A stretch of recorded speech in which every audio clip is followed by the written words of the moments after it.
What should Canada be doing right now? This is like I don't know the answer for that. But we're gonna have a look and we're gonna see if we can't find the solution. Perfect. You are a political advisor to the Prime Minister of Canada.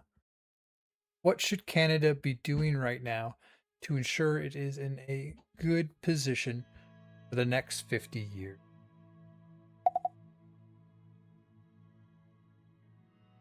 Minister of Canada, what should Canada be doing so it is in a good position for the next 50?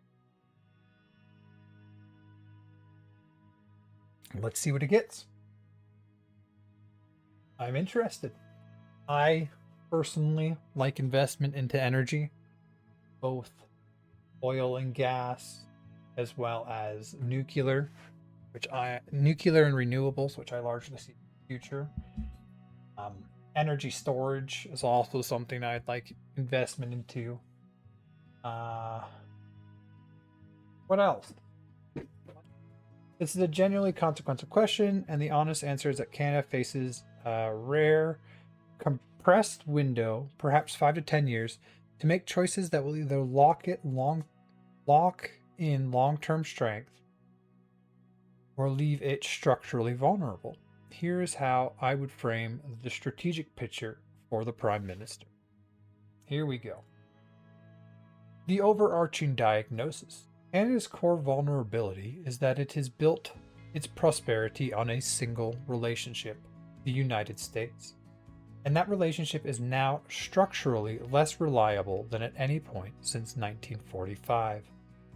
This isn't about any one president. It reflects a durable shift in American political economy towards economic nationalism. Everything else flows from this. Like, this is the thing, right? It's not the first time Canada has faced like trade pressures from the United. Like, there was the Mood Hawley tariff. But like, if it happens once, maybe that's a one-off, but you get 2 points, you got yourself a line. If it's happened twice, there'll be a third time. There'll probably be a fourth time. You do have to position yourself well to expect this. Like, you have no control over another nation putting tariffs on your, nor should you have. That is their nation. They get to decide how they wish to run it. If they choose to put tariffs on, that is something you have to live with.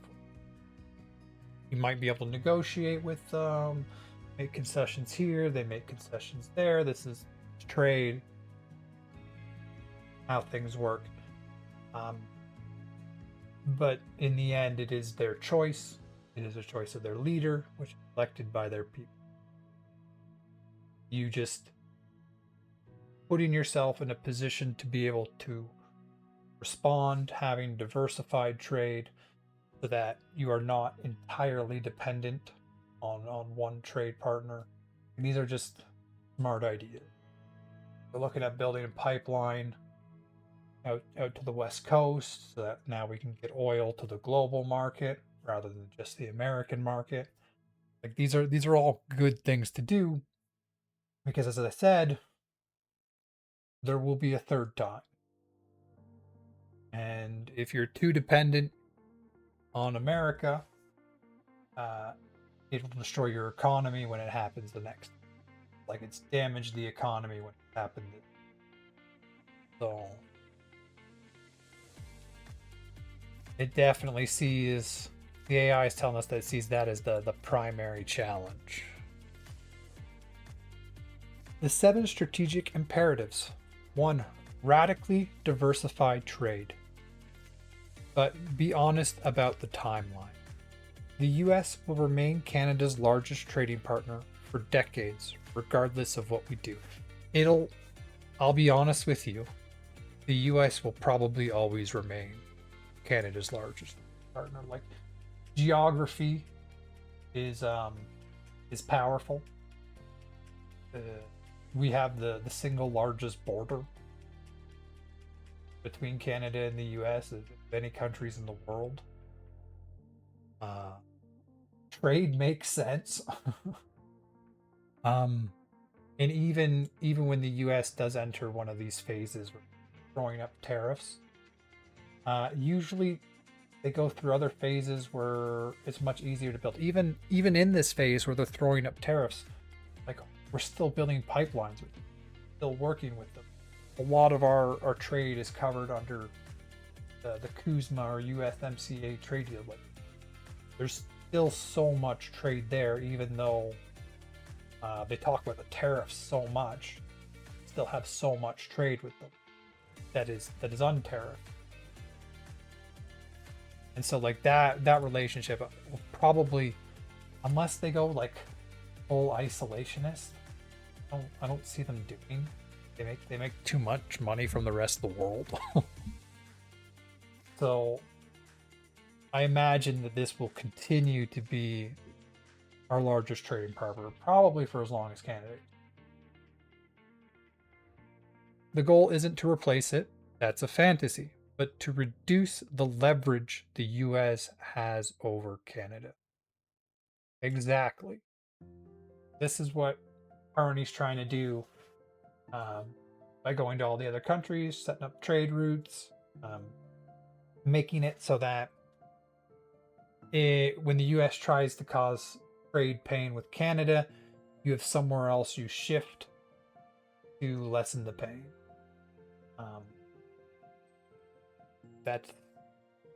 That's just diversification 101. Concretely, activate CPTPP aggressively.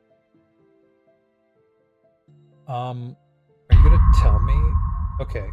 The Comprehensive and Progressive Agreement for Trans-Pacific Partnership gives Canada preferential access to Japan, Australia, Vietnam, Mexico, and others. I also hear the CPTPP was looking at, like, getting agreements with the EU and the whole European Union bloc. And Canada was very actively pushing for them because this would give beneficial trade Canada to not only all of these countries but EU countries as well. Let's get a map of it.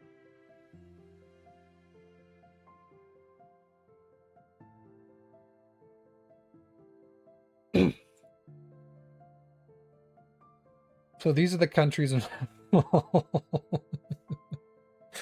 It's happened, Europe. It's happened. Maps no longer have you in the center. What are you gonna do? You're no longer the center. The other maps you are, because that's just how people see the globe. Here we go. I get this map. I like this map. Okay, so CPTPP. Could you not come up with a better shorthand than that? BRICS is cool. BRICS sounds good. CPTPP. Like TT triple P. Come on. Let's get something better. Canada, Mexico. Don't actually know. Thailand and New Zealand, Australia. What is that little one? You tell me which countries these are? Anyway, where was I? Oh, I'm getting lost. This one. CPTPP. I hear that Canada was trying to connect the CPTPP and the European Union. Is there any updates on that?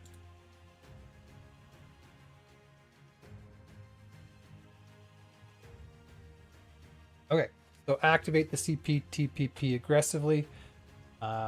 It gives Canada preferential access to Japan, Australia, Vietnam, Mexico, and others. We are dramatically underutilizing it. We need dictated trade commissioner capacity, export financing, and cultural fluency in these markets. Dedicated trade commissioner capacity, export financing, and cultural fluency in these markets. Basically, you need a government level push to expand trade to these nations where we have preferential access. Build a real relationship with the EU through CETA. Oh, so that's the thing that they were trying to do, right? I've heard about that one. Again, signed but under leveraged, particularly in ag foods, critical minerals, and clean tech. Are we a part of this? We got this one. What about this nat?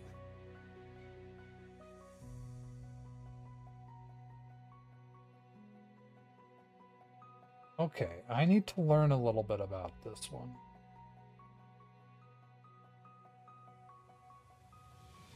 Okay.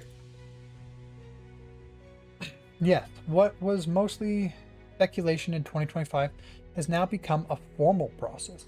Canada has been one of the main advocates for closer integration between the 12-member Comprehensive and Progressive Agreement for Trans-Pacific Partnership. Oh, that's why. It's not the names of countries in a shorthand. It's the stupid name of it. Shorthand. Come on, guys. Like you could do better than this. Think of a cool acronym and make it fit.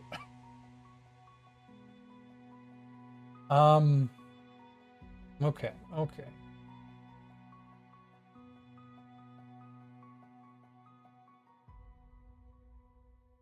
I need a better acronym.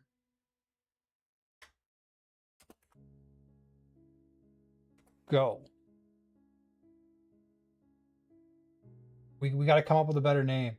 I don't want to be saying like CP T. Oh gosh, no. CPTPP continuously. This is going to be important. We need something better.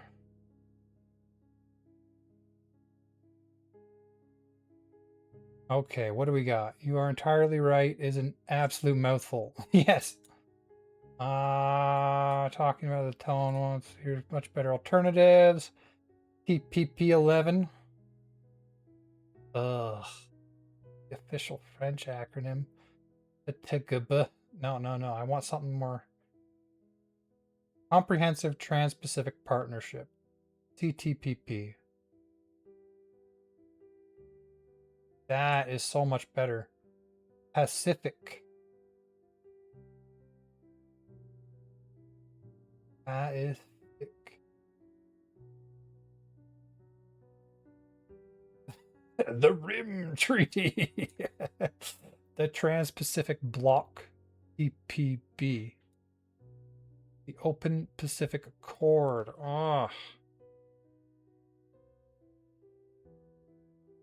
TPP11. Everyone in the economic space will know exactly what you mean, and your job will thank you.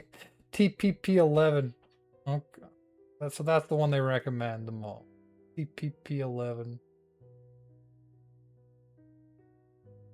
I don't know. They didn't give me any good ideas. Anyway, So let's continue. Canada has been one of the main advocates for closer integration between the 10 members TPP-11 and the European Union. In November 2025, the EU and the CPP-11, right? I am going to commit to that because that is a mouthful. TPP-11. Trans-Pacific Partnership 11.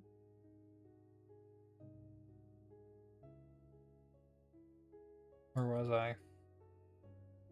The TPP-11 launched an official trade and investment dialogue, creating a structured forum for cooperation between the two blocs. Ooh. The biggest update came in March 2026 at the WTO Ministerial Conference in Cameroon. EU and TPP-11 ministers issued a joint statement committing to deeper cooperation on trade diversification, digital trade, supply chain resilience, and WTO reform. More significantly, Canada Trade Minister Mandu Sinhu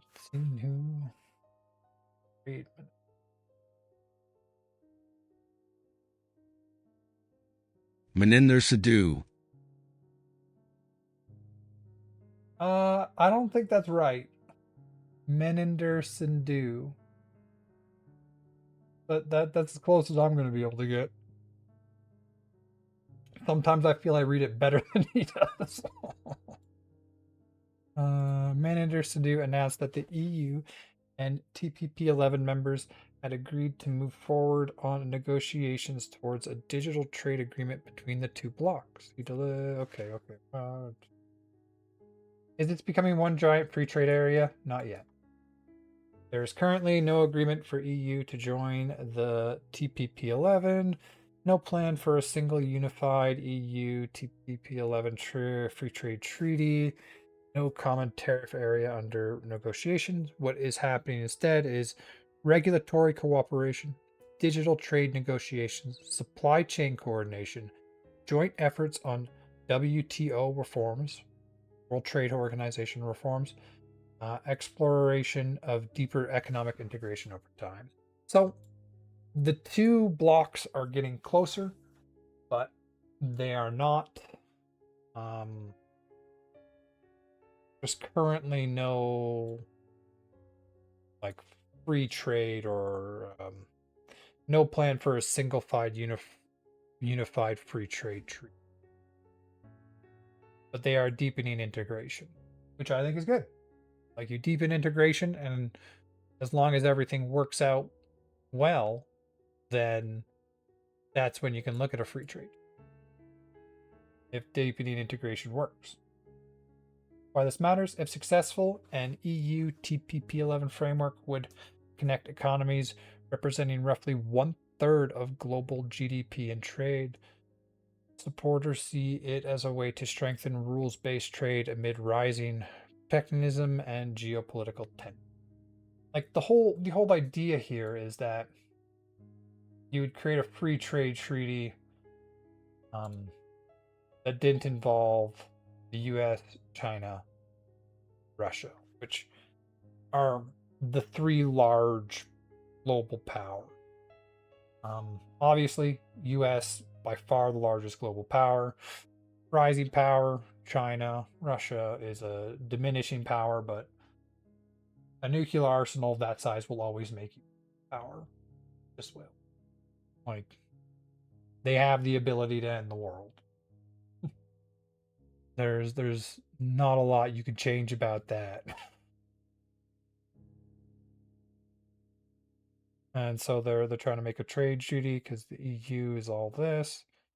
And so these aren't the BRICS nations either. So this is a trade union being, well, I mean, BRICS is centered on China. I guess you can't. BRICS is being set up to essentially combat American economic dominance. Okay. I wanted to know what TPP-11 Is that even easier than CPTPP? Oh my gosh, that's a mouthful. TPP-11 is better. It just is. Where is it? Theta.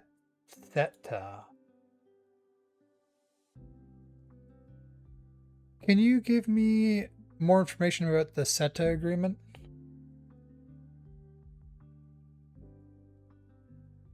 You weren't going to get that. Let's see what it finds. So build a real relationship with the EU through CETA. Again, signed but under leveraged, particularly in ag fruits, critical minerals, and clean tech. The Comprehensive Economic and Trade Agreement is the free trade agreement between Canada and the European Union. Oh no, you're out of. Oh well.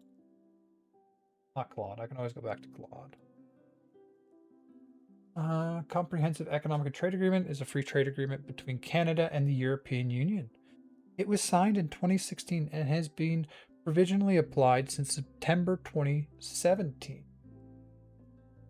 Though some provisions still await ratification by all EU states. Get on that. Come on, EU.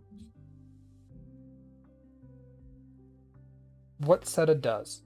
The agreement goes far beyond reducing tariffs. It covers trade in goods, trade in services, investment protection, government procurement, professional qualifications, intellectual property, regulatory cooperations. When CETA took effect, about 98% of EU tariffs on Canadian goods were eliminated immediately, with most remaining tariffs phased out over time. So this is a thing.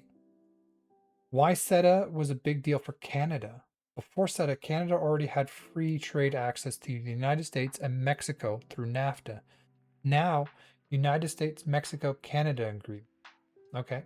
It had relatively limited preferential access to Europe. After CETA, Canadian firms gained preferential access to a market of roughly 450 million people. So rather than like they were talking about, I mean, I was talking about connecting CPTPP with the EU, which I mean is a fine idea, but we already have free trade access to both blocks. We're in the block, and we also have free trade access to the European Union. So we essentially already have both, right?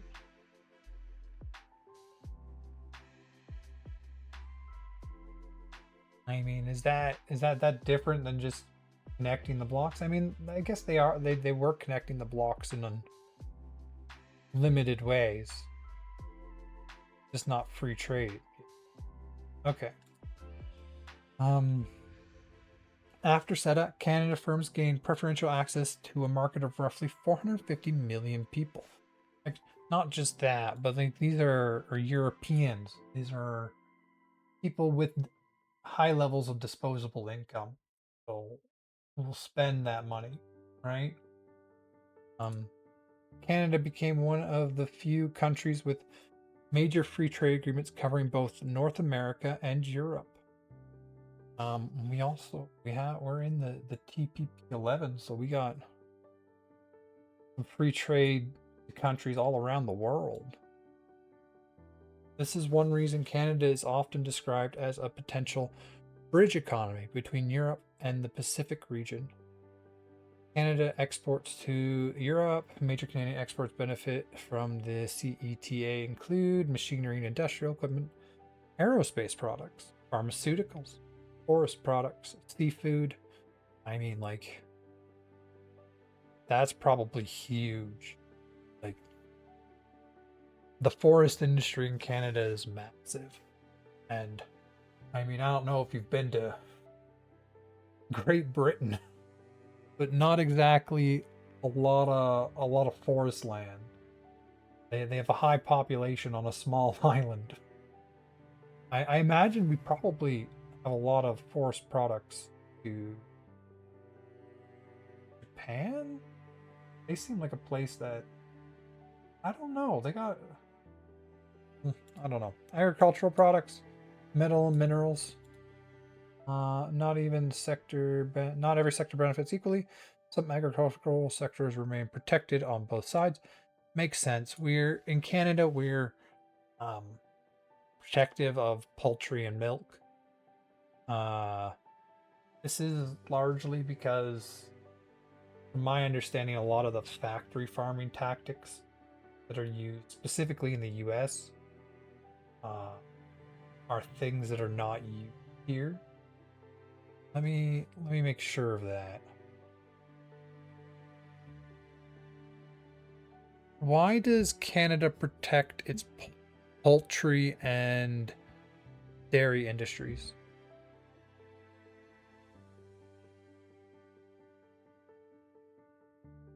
We'll see. I think it's factory farming. They try and keep some of the worst elements of that, which, I mean, factory farming lowers prices. Also treats animals in a really cruel way. So, you know, you got the two sides of that. Where were we? Yeah. Criticism of CETA. Supporters argue that CETA expands export opportunities, diversifies Canada away from excessive dependence on U.S. markets, attracts foreign investment, strengthens Canada's geopolitical position. Critics argue that the economy gains have been smaller than originally forecasted. Large corporations benefit more than small businesses. Some provisions may constrain government regulation. Investments dilute mechanisms, give foreign investors specific legal privileges. So there's pros and cons. CETA. How it works, the evidence suggests that a Canada-EU trade increased after CETA, though not dramatically enough to transform Canada's economy. I mean, it is still across an ocean. Like, geography is important. I imagine, like, having the free trade opens opportunities, certainly. But I think I largely lean towards the supporters. But like there are always downsides you have to take. The evidence suggests that Canada, yeah, the reality is that geography still matters. Yep, about 3/4 of Canadian merchandise exports continue to go to the U.S. I mean, does this mean through CUSMA we largely still have free trade with the we have free trade with most of the EU, and we're part of the TPP 11, which is a free trade pact. So we got free trade to a lot of places. I kind of like that.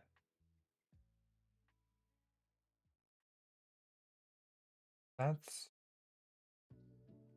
I mean, it hasn't been large enough to reshape our economy.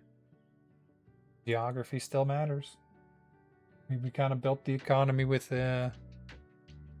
accessing the U.S. market in mind.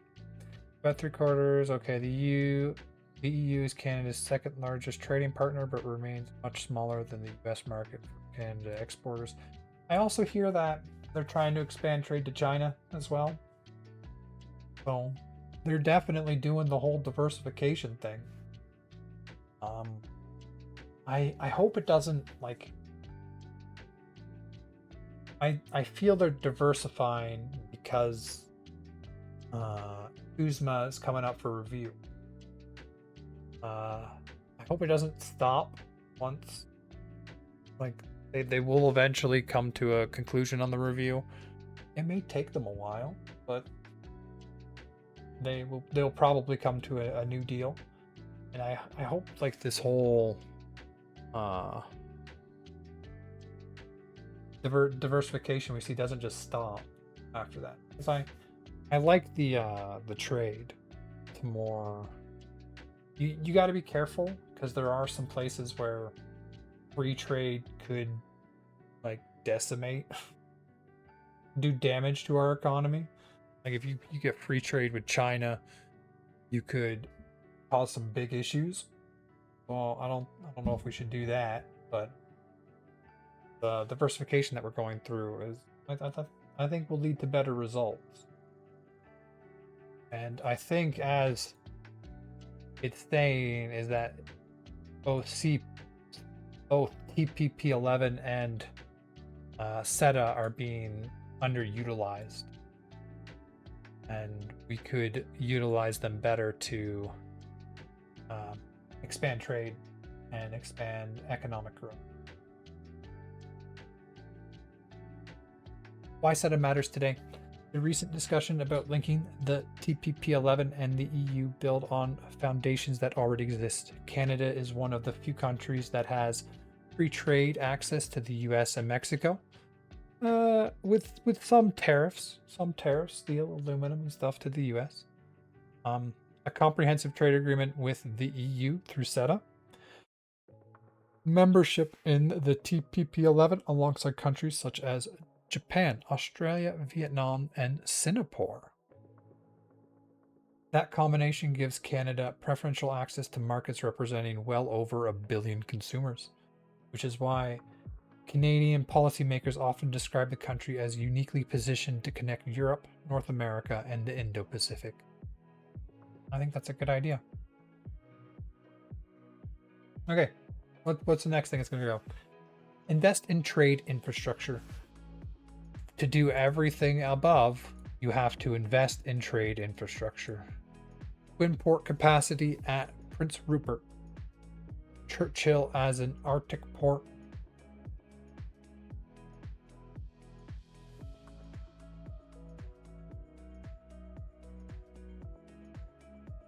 Give me a map. Google Maps. Churchill, Canada.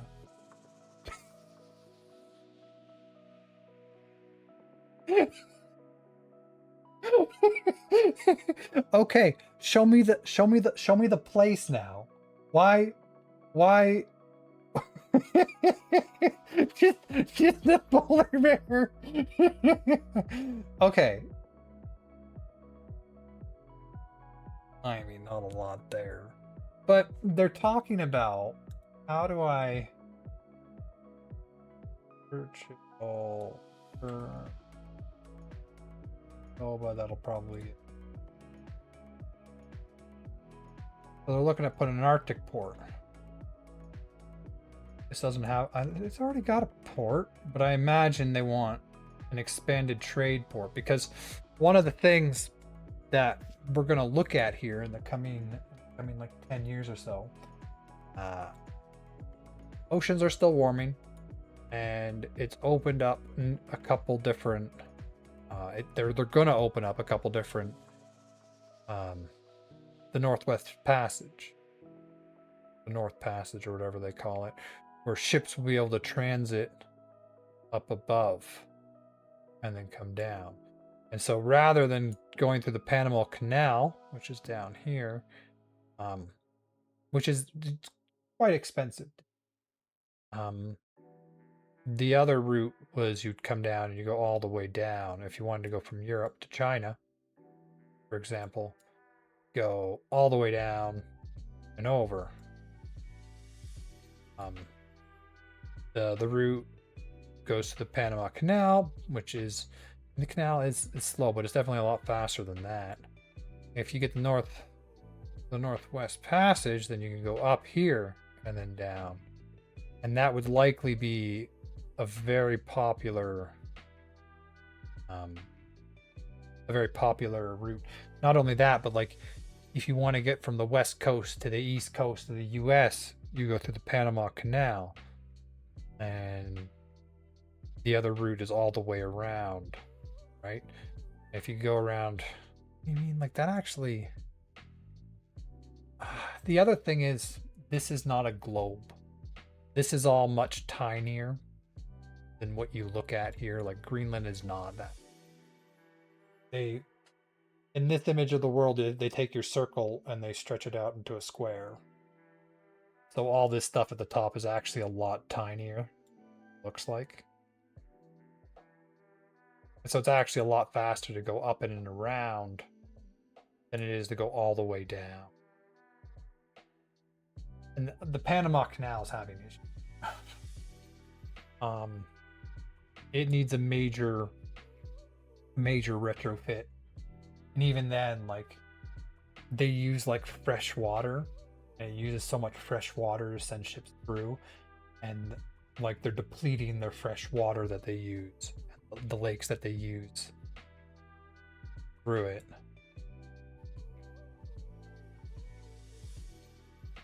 There's issues with that.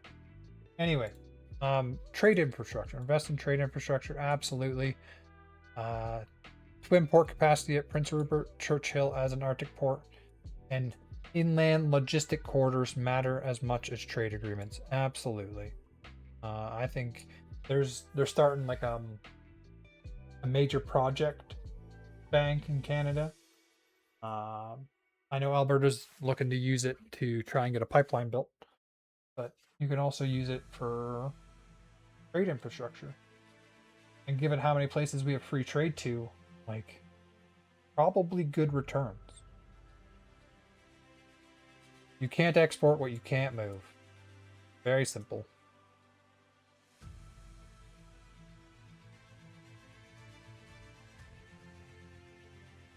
Check this for a second. Okay, everything's still working. Number 2, make critical minerals Canada's defining strategic asset. Canada sits on some of the world's largest deposits of lithium, cobalt, nickel, uranium, and rare earth elements. I mean, like, we just saw China use rare earth access as a weapon with the UN. Maybe that's a weapon we should invest in. Like, it was effective. I know that as soon as you have two countries that are very developed in rare earths, the threat of it kind of disappears because, you know, you can transition to the other one. But at the same time, Canada is a stable economy that many nations will likely feel much more secure in a long-term rare earth agreement, because like Canada doesn't weaponize trade like it's weaponized in China. We are trying to expand and get free trade and diversify trade, so it's a much more stable economy to develop something like that in. And I think that means we could sell it at a premium. So hopefully that becomes cost effective. Trying to compete with China on cost would be difficult. But if you can sell your end product for more of a premium, maybe it's economically viable to do large scale investments. The building blocks of the energy transition and the digital economy. Right now, we are exporting raw ore and letting others capture the value. This must change. Build a domestic processing and refining industry. The royalty and taxation regime should incentivize value-adding processes on Canadian soil. Absolutely. Use critical minerals as diplomatic currency. The EU, Japan, South Korea, and India are all desperately seeking supply chain diversification away from China. Canada should be their alternative. Extract real concessions, investment, technology transfer, and market access in exchange. Also, like, just a higher price. But I guess it's thought it out more. Should extract investment, technology transfers, and market access in exchange. I mean, if we've got the rare earths, create a Canadian Strategic Mineral Reserve Corporation with a mandate to hold equity stake in projects of national strategic interest, similar to what Norway did with oil.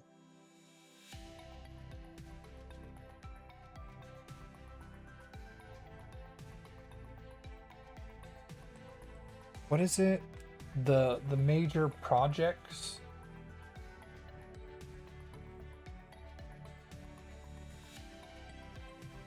We're gonna turn you down so you don't use it for my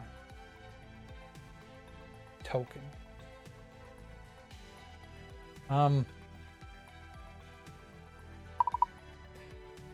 What was the fund Canada just created? The major projects fund or something?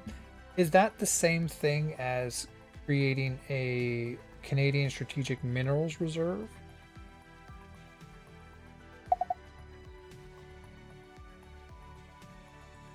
Is that a similar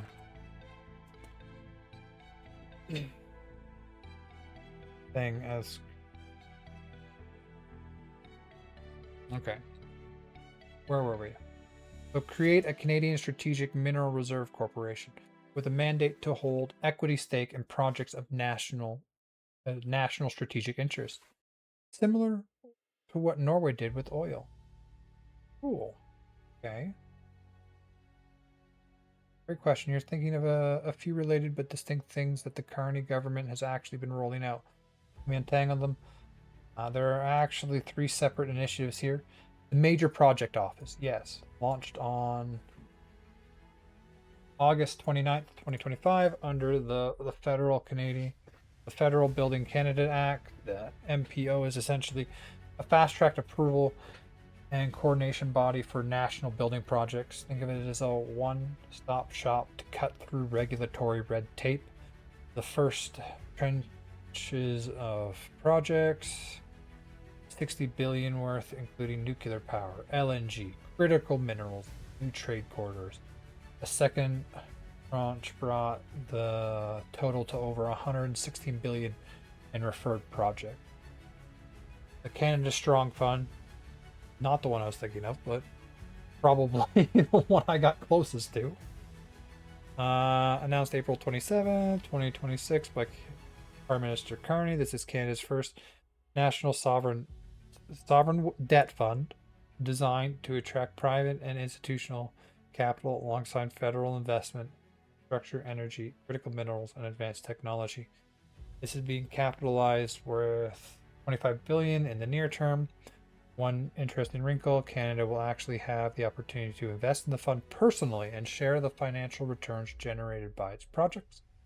A kind of retail investment product tied to national infrastructure. The issue with this is that it's going to be politicized, right? If you have something investing into your own country like this, it's going to be politicized. You want to keep away from doing it. The Build Community Strong Fund, a separate, more local focused fund, 51 billion investment to build everyday infrastructure Canadians rely on.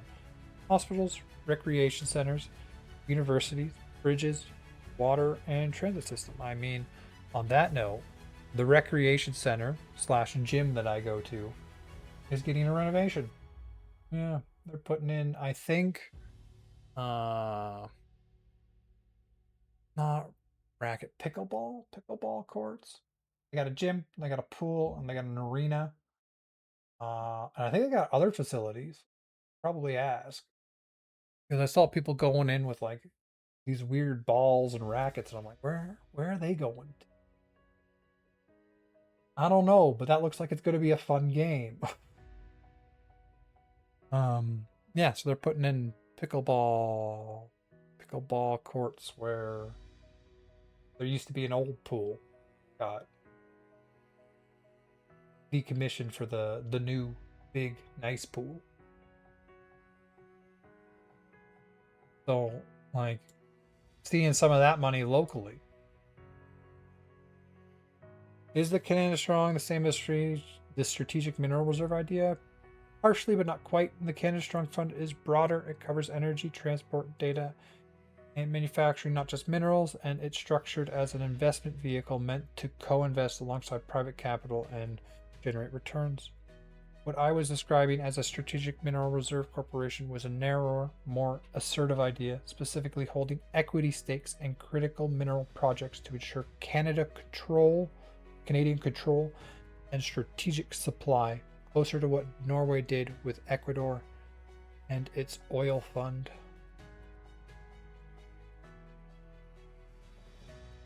Clearly, it's telling me do what that did.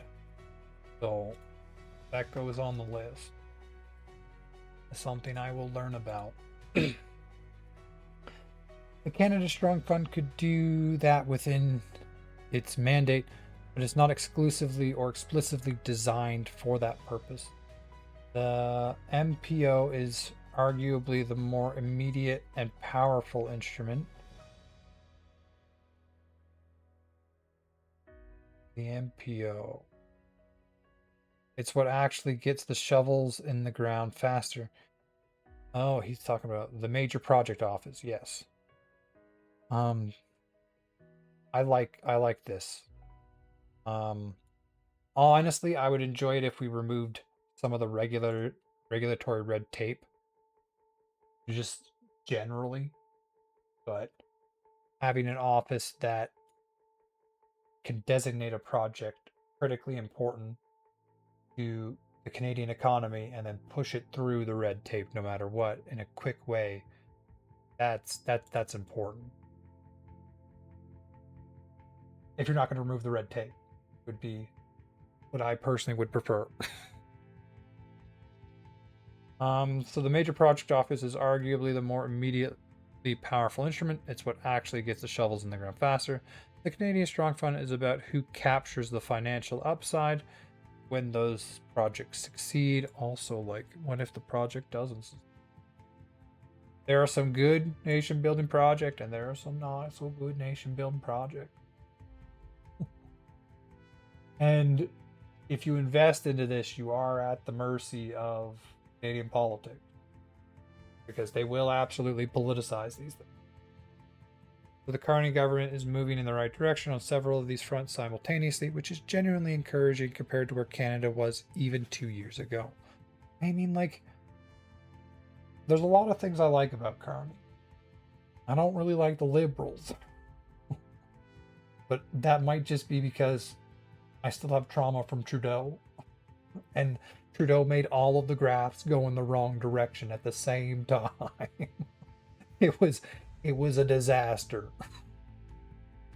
And it's still a disaster we are living with. But he seems to be doing a lot of decent work so far. Anyway, let's return. No.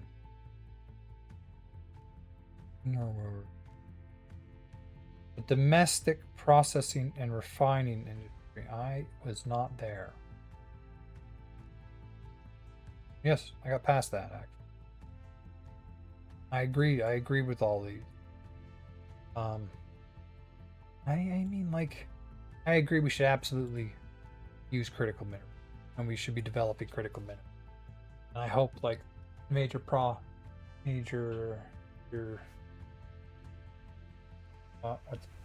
Project Office will invest more into critical minerals so that we can do, because there are a lot of just like how Russia weaponized oil and a lot of people pulled away from Russian oil. China weaponized rare earths in their trade war with the US.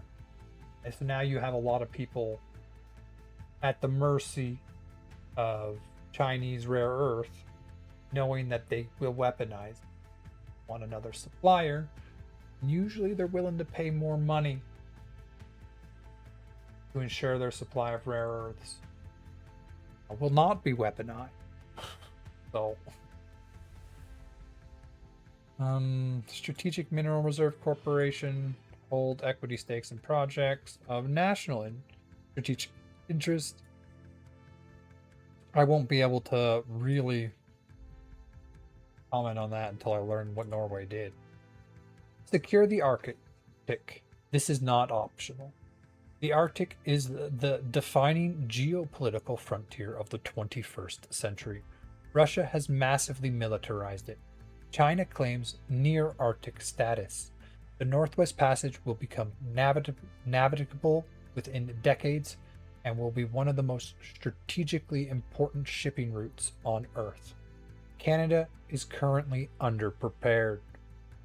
Honor and exceed the 2%, the NATO 2% defining spending commitment. We have reached that. And I think they are trying to go further. With the bulk of new investment directed at Arctic surveillance, icebreaker capacity, and northern airfield. I mean, that's just a good way to meet the 2% spending. Arctic surveillance, icebreaker capacity, and northern airfield. Accelerate NORAD modernization. So NORAD is the North American radar treaty with the U, right? The radar and sensor network protecting North American airspace from the Arctic are outdated. This is also a rare area where Canadian defense spending creates genuine American goodwill. This is also a rare area where Canadian defense spending creates genuine American goodwill. I mean, like, as a continent, if a rocket's going to come at us, it's going to come from over the Arctic. Statistically, that's the shortest route from where rockets might be shot at us. And so having good radar and sensor networks up in the Arctic is just good for the continent in the end. Build the Arctic, don't just defend it. Permanent infrastructure in the north, roads, fiber optics, power generation, is a sovereignty argument as much as an economic one. An inhabited, economically active Arctic is more defensible than an empty one. Yes, an inhabited, economically active Arctic is more defensible than an empty. Being in the cold sucks. Like it does suck. Even I like to go outside and for it to be sunny and warm. And I live middle to northern Alberta, so like 4 to 5 months of winter.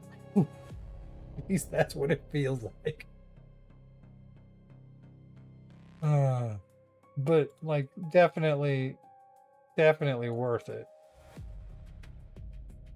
Solve the demographic equation. Canada's immigration system is a genuine competitive advantage, but it is currently being managed poorly, and public support for high immigration is eroding because the infrastructure to absorb newcomers isn't there. 50 years of national strength depends on getting this right.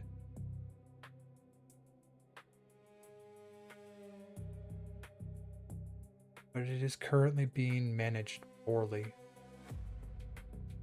I mean, you see it. We see it. Like, I think there's a lot of factors leading to the support for high immigration is eroding.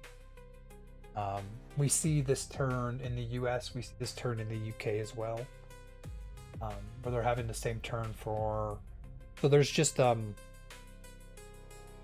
there's more of a global movement, in my opinion, against high levels of immigration. At the same time, Trudeau massively increased immigration, which put terrifying strain on the system, and that system cracked for sure. And like I don't know if it's recovered. Carney is still he still has pretty high immigration numbers, in my opinion. And I don't think that system has been fixed. Even the AI saying it's managed poorly. Let's continue. Tie immigration intake to housing, healthcare, and transit capacity. I mean, exactly. In my opinion, if you can't build housing, expand healthcare and transit, Like, you shouldn't be bringing more people in. You should build and then bring people in. Make sure you, like, having the capacity. The current approach of running large intake numbers without corresponding infrastructure investment is undermining both newcomers and native-born Canadians. Double down, like, I completely agree with this. Double down on skills-based selection and francophone immigration, particularly in Quebec and New Brunswick, where demographic and linguistic pressures are acute. Do francophones come from France? Like, when I was talking about francophone immigration, are these people from France coming over that speak French? Because from what I hear, Canadian French and France French are quite a bit different. I guess it's a smaller step than learning a new language, but I don't know. I've always just spoken English, and so that's one I don't get. Fix the foreign credential recognition system. This has been a problem for a while. We have the habit of bringing an immigrant over. It's like a doctor, and then they work as a janitor because their credentials aren't recognized. So they can't work as a doctor. Whereas they could be working as a doctor and taking pressure off. They were brought over because they were a doctor. That's why. That's why the immigration system was like, oh, doctor, yeah, they can work in there. So that's why they got like preferentially passed through the immigration system, and then you hold them up with credentials, and it just doesn't make. If you're going to bring the person in because they're a doctor, let them work as a doctor. Canada is importing doctors who drive taxis and engineers who work in warehouses. This is a moral failure and an economic catastrophe. Like, if you're bringing over an immigrant because of their credentials, you should be able to work in that field. Retain graduates. Canada's universities are world class. Too many international graduates leave because the pathway to permanent residency is uncertain and slow. Really? So this is an area where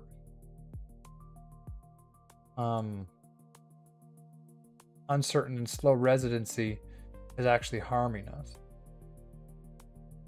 Like, there's definitely areas where immigration is also causing harm, but there's also areas where a lack of immigration or too much uncertainty is causing problem.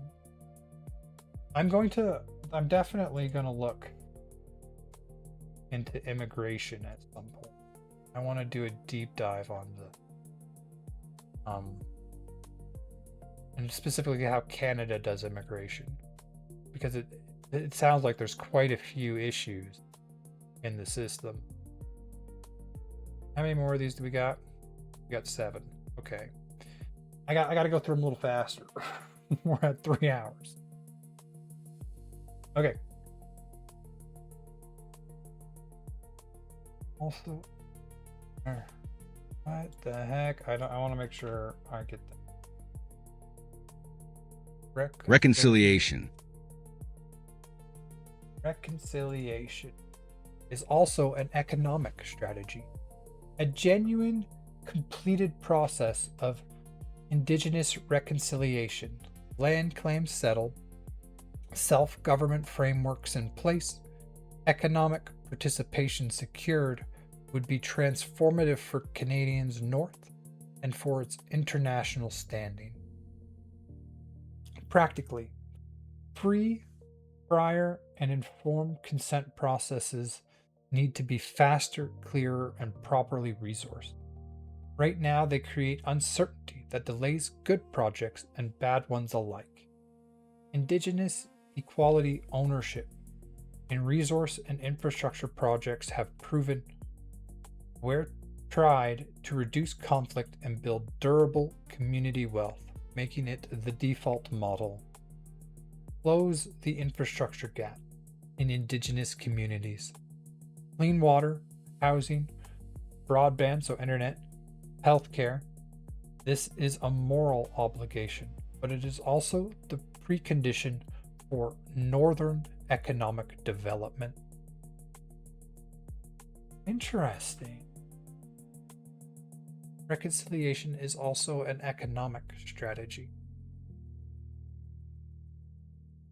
I like that one. I feel like I could get it to expand on all of these, but not today.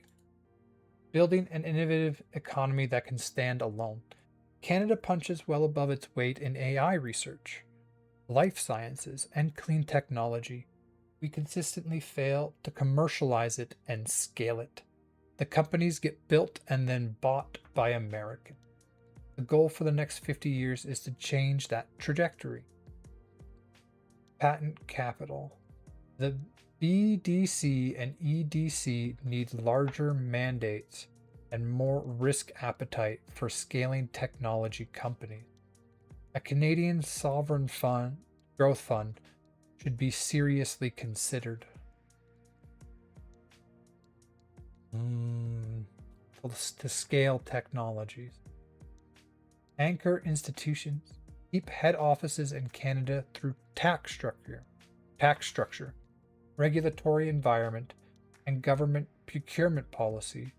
A government that buys Canadian technology sends a powerful signal. Okay. The AI opportunity is right now. Canada has genuine world-leading AI research clusters in Toronto, Montreal, and Edmonton. The window to turn that research advantage into an industrial advantage is narrow, 5 to 10 years. This requires bold public investment and a permissive but thoughtful regulatory environment. Ooh, this is the next big thing right here. And we have world-leading AI research clusters in Toronto, Montreal. Like we have the opportunity. From my understanding, the biggest thing standing in the way of AI is energy and water. But all you got to do is look at Canada and you will see lakes everywhere. We are literally like the land of lakes because of how much fresh water we have that is accessible. Like yeah, so the water one isn't really a problem.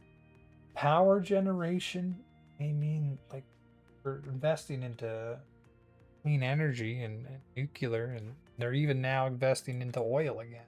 So I think energy is probably fine. You really, like, when you invest into AI, you also want to invest into the energy supply, so that it does not raise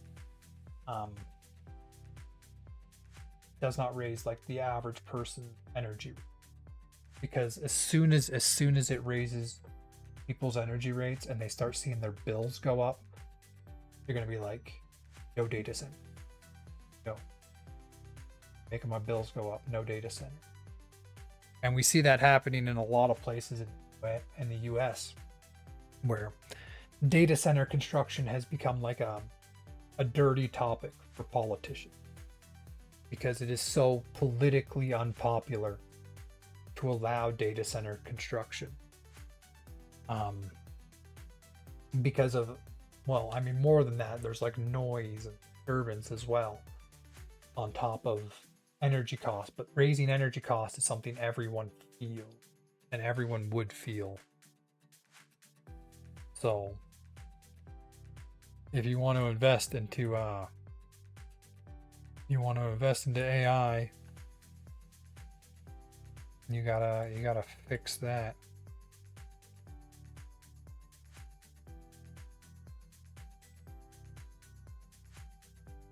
All right. Where were we? But yeah, like we have the opportunity to do investment into AI, which I think is going to be the next major transformative technology for humankind. Have an honest you also got a permissive but thoughtful regulatory environment. Have an honest conversation about energy. This is the hardest one politically, but avoiding it is not a strategy. Canada cannot simply turn off its oil and gas sector. It employs hundreds of thousands of people, generates enormous fiscal revenue. Critically, Canadian LNG is a genuine contribution to European energy security and to displacing coal in Asia. This is one of those whole things like when you focus net zero so hard, your country will take the carbon intensive processes and move them overseas. And when you do that, the carbon intensive process actually generates more carbon going to an unregulated environment. And so by trying to enforce a net zero policy, you actually create more carbon output. And keeping the process in your country can actually lower total carbon output because it can be regulated. And there can be investment in how to reduce the carbon output.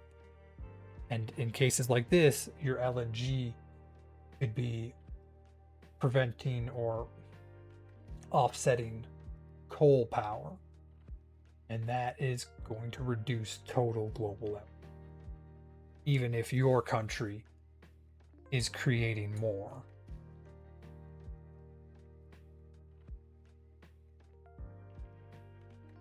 Where is LNG produced in Canada?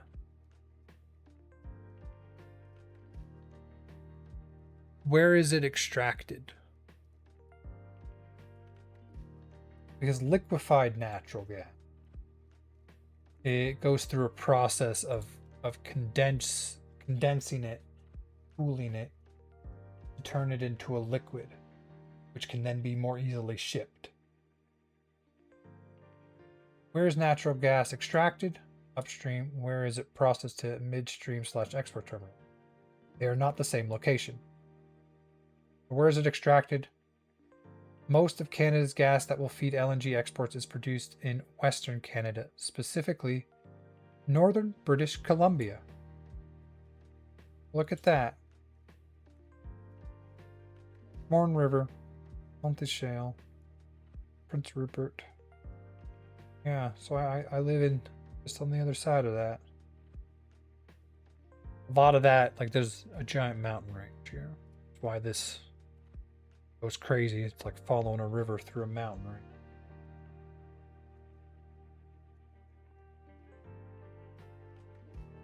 Okay. So this is primarily BC. Alberta contributes large volumes of raw natural gas. Also, Alberta does gas liquids, process and pipeline infrastructure. Grand Prairie. Oh, that's the city I gotta go to if I want to go to a Costco.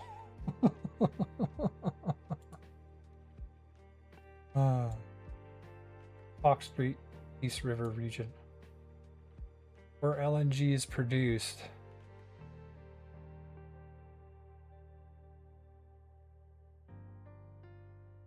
Okay. So Alberta also raw natural gas. Northwest Alberta. I mean, that explains why there's a city in a place that's so cold.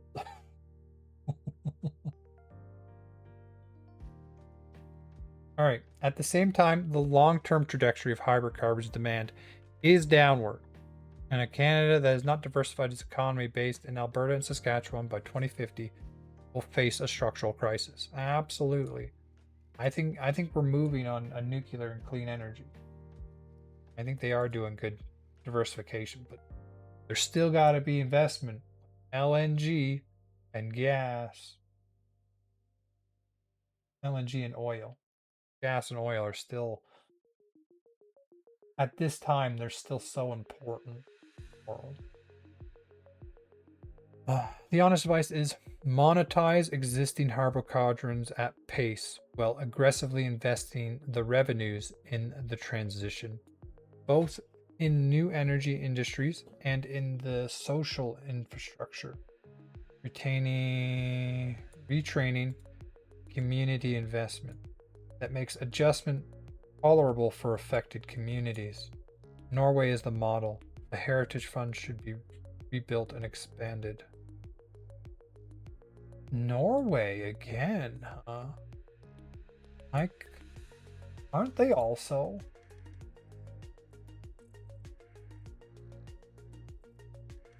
Democracy index, like Norway. Yeah. Norway. And they're a much smaller country, but clearly they're doing things right. That seems to be the society you want to copy right now.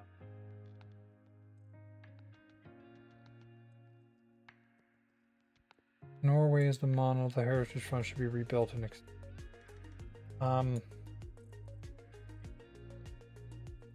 how do I state this?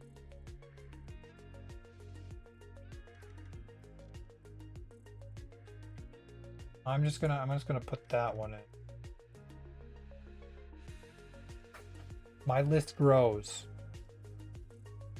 I'm gonna move that. At least I don't know. That's something I might come back to it. So we'll semi remove it from the list. The connecting thread. All of these are really expressions of the same idea. Canada must become a more self-reliant, outward-looking, and strategically intentional country. The comfortable assumption that the US would always be a reliable partner, that markets would sort themselves out, and that geography provided permanent protection, those assumptions are no longer operative. The good news is that Canada's fundamentals, resources, educated population, rule of law, geographic position, international reputation remain genuinely world class. The question is whether the political system can act with sufficient urgency and coherence to build on them. That Prime Minister is the work of the next decade. Interesting. I genuinely agree with basically everything. Some of the stuff I didn't fully understand, but the stuff I did was all good. Like, I didn't even know we were in a good... Where is it? The AI adoptions right now. I didn't even know we were in a good position for AI. Like, I think we should be trying to push development to that. We have 5 to 10 years to essentially like get in on the ground floor of what I see as a revolution in humanity. And we have that opportunity now. This is something I hadn't even thought of. Reconciliation is also an economic strategy. It's also like how important people are viewing the Arctic. Like, there's a reason for it. The Northwest Passage is going to be massive. Having communities up there that have good infrastructure and identify as Canadian as well as Indigenous, I think it is important. for like controlling land and having people on the land you control, or having a barren land you control, are two very different things. And so as much as, winter living does kind of suck, how many times I have to shovel my laneway. Oh, I need to get a snowblower. It's worth an investment. I just don't like them. There's so many people in my family have had run-ins with lawnmowers that have ended poorly. The lawnmowers have won. So maybe not giant open blades spinning. Like, is there a snowblower that won't kill you? or take your arm off? Have they made a safe snowblower yet? Have they made a safe snowblower yet? Let's see. Because the one I was looking at was just it was very dangerous, and I was like, I will shovel with my back for now.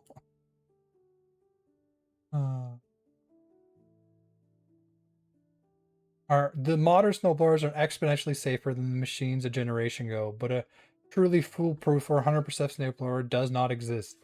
At its core, snowblower's job is to chew through heavy packed ice and throw it 30 feet in the air.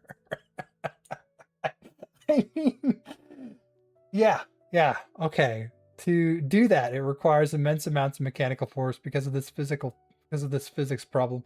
Manufacturers have focused on building safety around the machine, making it virtually impossible to hurt yourself unless you actively bypass its safety system. That's what I need.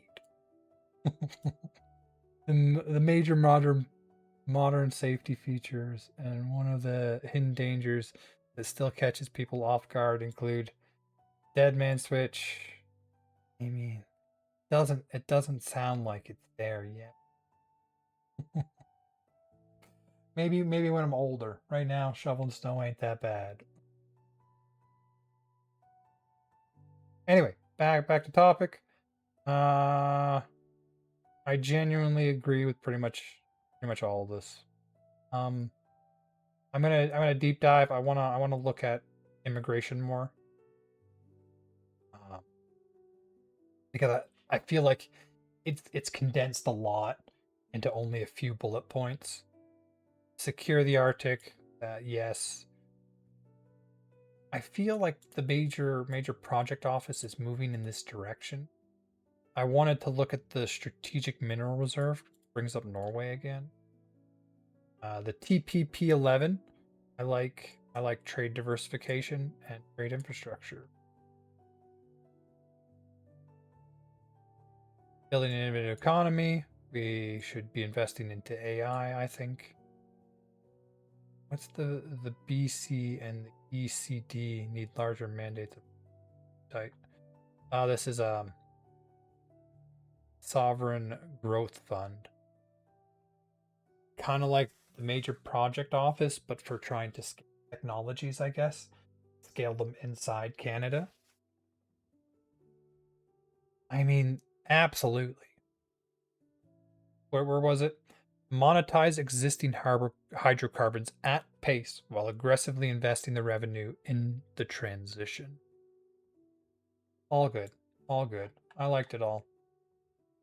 I might look into that topic a little more at another time, but I think I'm going to end it there.